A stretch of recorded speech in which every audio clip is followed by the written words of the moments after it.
मन इधर इधर आएगा। लोगों से मैं कहता हूँ कि कम से कम इस मुसीबत को मंदिर से तो दूर रखो।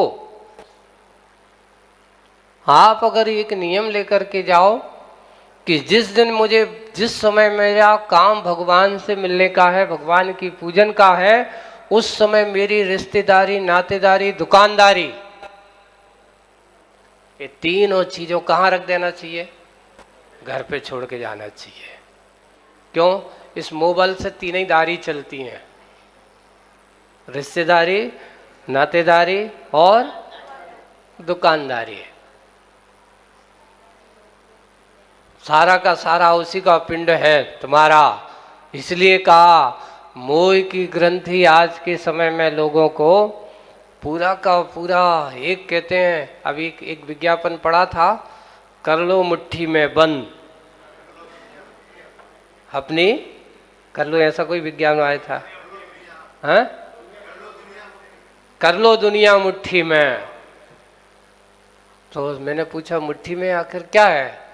तो मुट्ठी में कुछ नहीं, एक छोटा सा मोबाइल है। इस मोबाइल में पूरी दुनिया, यानी एक कहावत है, शरीर में आत्मा के प्रदेश है। इस शरीर में आत्मा के प्रदेश हैं। और आज के समय में दुनिया के आदमी के अगर उसके हाथ से वो मोबाइल चला जाए तो उसके आत्मा के प्रदेश, भैया करोड़ों की संपत्ति उसमें धरी है, वो संपत्ति हमारी जाने वाली है। अब क्या होगा? अब क्या होगा? पहले के लोग अच्छे थे कि आज के लोग अच्छे हैं? अच्छा ये बताओ, जब तक मोबाइल नहीं था, जब तक तुम्हारा अच्छा धर्म ध्यान होता कि आज अच्छा धर्म ध्यान होता है? आप लोग यहाँ बैठे हो, कोई ऐसे हैं, अभी मोबाइल तो तुम्हारा अभी 90 के बाद ही आए ना, उसके बाद, उसके पहले तो मोबाइल था ही नहीं। एक टेलीफोन में पूरे गांव को काम हो जाता था। एक घर में एक टेलीफोन होता था, पूरे घर का काम हो जाता। यहाँ तक कि मोहल्ला पड़ोस में सब जगह नहीं होते तो मोहल्ला पड़ोस वाले भी एक फोन से काम कर लेते थे। इतना है। उस समय देखो, एक अभी सर्वे आया था और उन्होंने इसका रिसर्च किया है कि जिस समय मात्र टेलीफोन था उस समय के आदमियों की बीमारियां कम थीं, कैंसर के पेशेंट कम थे। और जब से ये मोबाइल का प्रचलन बढ़ा है तब से बीमारियां और कैंसर के पेशेंटों की भरमार आए दिन। उन्होंने लिखा कि जिस तरह से आज लोग इसके उपयोग में पागल बने हुए हैं, आने वाले कम से कम 2040-50 के बीच में हर 10 आदमी के बीच में एक कैंसर पेशेंट होगा। उन्होंने लिखा है ये, हर 10 आदमी के बीच में, भारत के हर 10 आदमी के बीच में एक कैंसर का आने वाला समय है। तैयारी रहो। क्यों? क्योंकि मोबाइल तो दूर होने वाला है ही नहीं है, ये तो पक्का है। आज के समय में सबसे बड़ी समस्या, उनसे कह दो कि भाई रात्रि में 10-11 बजे के बाद मोबाइल चलाना क्या कर दो, बंद कर दो, तो कहते महाराज हाँ चौविहार कर दिया जाए, मोबाइल का चौविहार नहीं। अब चौविहार तो हो गया भोजन का, 5वां विहार एक और होना चाहिए, मोबाइल विहार। क्या है ना? सबसे अच्छा ये, सबसे बड़ी यही संगतियां और विसंगतियां हैं। आज के समय में बीमारियां हैं, लोगों का समय बर्बाद अगर करना हो, समय की दुरुपयोग अगर कर रहा है। पहले के लोग ये होते थे कि कम से कम दुकानदारी करके आते थे, काम धंधा हो गया, 8-8:30 बजे मंगल करके आए तो फिर भी आकर के क्या करते थे, चलो शाम को मंदिर जाएंगे, क्या माला फिर के आते हैं, भगवान का दर्शन करते आए। और लोग वहाँ कोई जिनवाणी की वचन का होती थी, कोई पंडित, बड़े बड़े पंडित नहीं होते, कोई बात नहीं, लेकिन हमारे समाज के कुछ ना कुछ ऐसे वरिष्ठ, कुछ ना कुछ तो पढ़े लिखे कोई होते हैं, आखिर के वही अपने वर्तमान योग का कोई प्राण का वाचन कर देते थे और उसकी कथा सुन करके बैठ करके, ऐसा नहीं, चर्चाएं सन 80-85 तक बड़े अच्छे से चलती थी। शाम को पाठशालाएं अच्छे से चलती थी। आज हमारी पाठशालाओं के बच्चों को कहो तो उनके कहते हमारे पास टाइम नहीं है। क्यों? उनके लिए इतना काम उनके हाथ में आ गया है, एक तो पढ़ाई में इतना अधिक दे दिया है, ऊपर से साथ साथ एक और सबसे बड़ा महाकाम दे दिया है। कौन सा? घर पे एक टीवी लगा दी है, एक बहुत बड़ा काम है। पहले कभी कभार हमारे घरों में जब टीवी नहीं थी तो हो सकता पहले भी मनोरंजन देखते थे, फिल्म देखते थे, सब कुछ करते थे, लेकिन महीने में 1 या 2 बार चले जाते थे, कोई बात नहीं। लेकिन अब तो ऐसा दिन नहीं है कि प्रतिदिन तुम्हारा घर ही क्या बन गया, बड़ी बड़ी स्क्रीन वाले। जहां हम लोग जाते हैं घरों घरों में देख जाते हैं, अरे बड़ी भैया ये तो बहुत बड़ा घर है, क्योंकि जितनी बड़ी स्क्रीन उतना बड़ो घर। हाँ, होम थिएटर, हाँ वो सही शब्द, ये शब्द अच्छा है। होम थिएटर, घर घर थिएटर बन चुका है ना। इसलिए विसंगतियां हमने अपने घरों में पैदा करके रखी हैं। यही है, जब हम ऐसे महापुरुषों की कथाओं को चालू करते हैं, शांतिनाथ भगवान के इतिहास, किसी ने पूछा महाराज जी अगर आदिनाथ भगवान के समय मोबाइल होता, तो मैं कहता हूं आदिनाथ भगवान इतने मूर्ख नहीं थे जो मोबाइल की जरूरत पड़ती। क्यों? क्योंकि उनका मन ही इतना तेज था कि उनके सामने मोबाइल भी क्या। जे कहो कि तुम आज के काल में बुद्धू बन करके आए हो। पहले आप लोग देख लेना, जब आप लोगों के घर में अकेला टेलीफोन होता था तो कम से कम जब तक आप नंबर सेव नहीं करते थे, बिना नंबर सेव करें दुकानदारों को या इनको 150 नंबर तो अपने आप ऐसे ही याद रहते थे हैं। अब कोई पूछे कि क्यों भाई फलाने का नंबर क्या है, आप क्या करें, मोबाइल नहीं है, नहीं था भाई बता देते। एक बार एक बच्चे से पूछा क्यों तुम्हारा ये नंबर क्या है, बड़ा था, तो वो कहते हैं हमें पता ही नहीं क्या नंबर है, देख के बताता हूँ। यानी उसके हाथ में मोबाइल कब से चला रहा है, बोले कि 2-3 साल से हाथ में है, तो नंबर याद नहीं। कहते नंबर याद करने की क्या करने जरूरत है, सामने वाले को कॉल कर लो अपने आप नंबर आ जाएगा उसको, हमारा उसको याद करने की। आज हमारा क्षयोपम दिनों दिन क्या होता चला जा रहा है, हमारी मेमोरी पावर घटता चला जा रहा है। आपको याददाश्त, पुराने हमारे बड़े बुजुर्ग उनको देख तो जिनने स्कूल का मुंह नहीं देखा,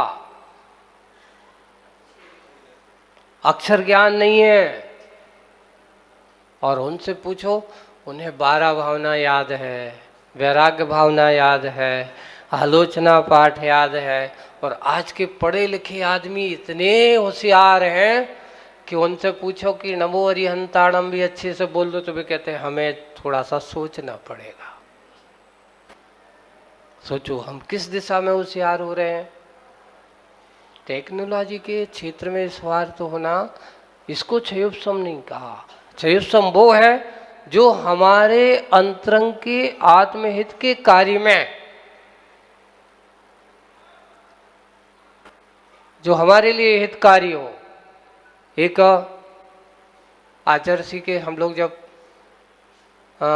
चतुर्मास में थे और सन 90, 91, 92 तक वो आते थे, अजमेर के थे, एक छगनलाल जी पाटनी करके, छगनलाल जी पाटनी है, ज्ञान सागर जी महाराज के अनन्य भक्त थे वो। उनकी विशेषता क्या थी, उनको किताब पढ़ना नहीं आता था।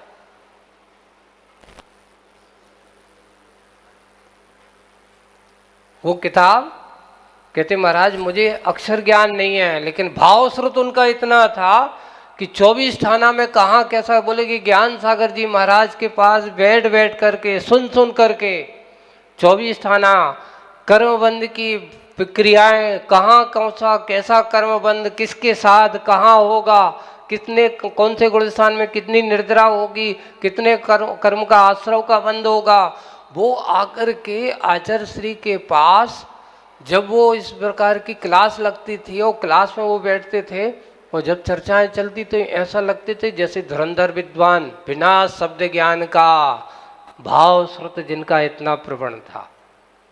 सयुग सम उनका बहुत अच्छा था। ये वही छगनलाल जी थे जो आचार्य ज्ञान सागर जी महाराज को बहुत अच्छे से उनकी भैयावृत्ति, उनकी सेवा, उनकी संलेखना काल तक। एक कजोड़ी मल का नाम मिलता है ना। एक छगनलाल जी स्वाध्याय वगैरह में बहुत अच्छे थे।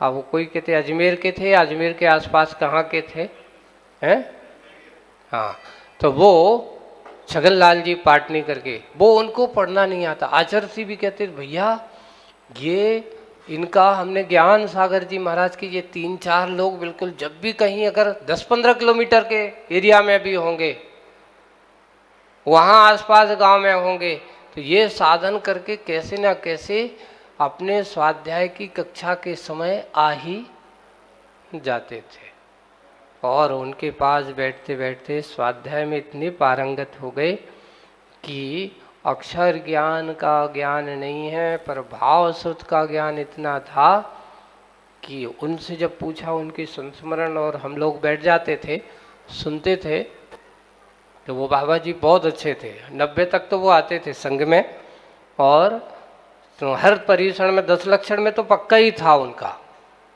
राजस्थान के बहुत सारे ऐसे श्रावकगण, अब तो शायद नहीं है वो, लेकिन बहुत बड़े बड़े ऐसे लोगों को, तो ये बात कहना चाह रहा था कि हमारा श्रुत ज्ञान आज हमारा क्षयोपशम टेक्नोलॉजी के ज़माने में इतना गिरता चला जा रहा है, इतना गिरता चला जा रहा है कि अगर आपके हाथ में मोबाइल ना हो तो आप कुछ भी आगे, अगर कोई कहीं से फ़ोन आता है तो सबसे पहले कहते मैं अभी नहीं, देख करके बताऊंगा। और पहले के लोग ऐसा होते पूरा मुंह जबानी रहती थी, फटाफट हिसाब किताब मुंह जबानी करके भाई तुम्हारा इतना है, इतना लेखा जोखा है, तुम्हारे लिए आधा काम तो बिना किताब देखे ही काम हो जाता था। एक और है, हमारे पहले बड़े बुजुर्ग उनकी याददाश्त इतनी रहती थी, उनको कुछ नहीं आता था। आपको दूसरे की नहीं, अपने परिवार की बात कर रहा हूँ। माँ जो थी उनको पढ़ना लिखना कुछ भी नहीं आता था, लेकिन हिसाब किताब उनको पूरा पक्का अच्छा था, आता था। पहले क्या होता था, गांव में रहते तो वहाँ गांव में कुछ भी काम जैसे होते थे, अब गाय में वगैरह घर पे रहती थी तो अपन को जितना जरूरी है, नहीं तो बाकी समय लोगों को दे दिया जाता था कि भाई वो लेने आ जाता था। उनको फिर हिसाब किताब रखना कि तुम्हारे पास इतना, तुम्हारे यहाँ इतना, तो वो हिसाब किताब कैसे रखें। तो उन्होंने क्या करते थे कि जहाँ वहीं पे है कि आज ये हो गए तो तुम्हारे, तो वो उन्हें अपना बना ले। जैसे 1 लीटर दूध दिया तो बड़ी लाइन खींच दी, वहीं से लिया और उससे अपने गोबर कछ भी रहता तो लाइन खींच दी, इनका इतना, और नाम बना दिया, अलग अलग पहचान भी, जा तुम्हारी है या इनकी है, और जो इनकी है हिसाब किताब। अब उनके शब्द लिपियां देखो, बिना शब्द की लिपियां ऐसी बनाते थे। उन्होंने मान लो आधा दिया तो उन्होंने बीच में लिए लाइन की और बीच में से कट मार दिया, यानी तुम्हारे लिए क्या दिया, आधा दिया। और मान लो आधा में भी आधा दिया तो उन्होंने एक छोटी सी गोल बिंदी रख दी, संकेत है। देखो ये बिना पढ़े लिखे लोगों के संकेत। और फिर अपना हिसाब, अब तुम्हारे इतना होगा, तुम्हारे कितने पैसे हो गए, ये हो गया। अब सोचो ये पुराने लोगों का और आज के लोगों का बहुत बड़ा, आज के समय में आधुनिक समय में हिसाब किताब ज़्यादा हैं, कागज़ चिट्ठी पत्रे ज़्यादा हैं, लेकिन सारभूत तत्व देखते हैं तो बहुत कम है। पुराने लोगों के पास कागज की किताबें नहीं होती थी, लेकिन हिसाब किताब पड़ा बजा मजबूत होता था। इसलिए हम आज ऐसे ही इस वातावरण में हैं। अपने इस वातावरण को बनाने की कोशिश करना। आज के समय में हम जितने जितने अपने आप के नज़दीक आना चाहते हैं, बाहर से संबंध तोड़ने की ज़रूरत है। और आत्मा से संबंध जोड़ना है तो भगवान के पास आओ, तो कम से कम मुसीबत की जड़ को कहाँ रख के आओ? घर पे छोड़े आओ। देखो तो बच गया वो। इसलिए समय हो गया कि भाई उनका भी समय हो गया और अपना भी समय हो गया। इसलिए कि वो जैसे ही टाइम होता है तो वो बजने लगता है, जैसे होता ना, नहीं अलार्म नहीं, जैसे छोटा बच्चा होता ना, उसको भूख लगी तो भूख कैसे गए कि मुझे भूख लगी, तो वो उसने अपना काम रोना चालू कर देता है। वैसे ही आज के समय में तुम्हारा मोबाइल वो बच्चे की भांति है। बोले पप्पू रोया, जब कोई कछु विकल्प आया तो फट से किसी ने तुम्हारे लिए बोले कि बताओ क्या काम है, ये काम है, अब आया ये है। बस यही समस्याएं हैं। समस्याओं के ऊपर लेकर के ना, कम से कम जिस समय हम धर्म ध्यान करते हो, आत्म ध्यान की बात करते हो, समस्याओं से परे होकर के धर्म ध्यान करना, यही हमारे लिए सबसे बड़ा मुख्य कारण होगा। आत्म तत्व की बात अभी महाराज ने भी आप लोगों को बहुत अच्छे कि कैसे हम अपने आत्म कल्याण कर सकें, तो सबसे पहले मोह के बंधनों से उठ कर के ऊपर आओ। बैठे बैठे दलदल में बैठे बैठे कीचड़ साफ नहीं होता। सबसे पहले करना क्या पड़ता है? कीचड़ साफ करना है तो कहाँ से निकलना होगा? उस कीचड़ से ऊपर आना पड़ेगा, दलदल से निकल के आना पड़ेगा, उसके बाद धो। और अगर तुम कीचड़ में बैठे बैठे पानी से कीचड़ धोने की कोशिश करोगे तो और कीचड़ बढ़ेगा, घटेगा नहीं, क्योंकि वह पानी आपको दलदल और तैयार करेगा। इसलिए मोह के दलदल से निकल करके निर्मोही के चरणों में पहुंचना चाहिए, बीतरागी के चरणों में पहुंचना चाहिए। आज शांतिनाथ भगवान का अपन ने स्तुति के रूप में उनका परिचय किया है। आगे शांतिनाथ भगवान की और उनके परिचय, उनका व्यक्तित्व का अपन परिचय करेंगे बाद में। आज बस इतना ही। बोलिए परम पूज्य आचार्य गुरुवर श्री विद्यासागर जी महाराज की।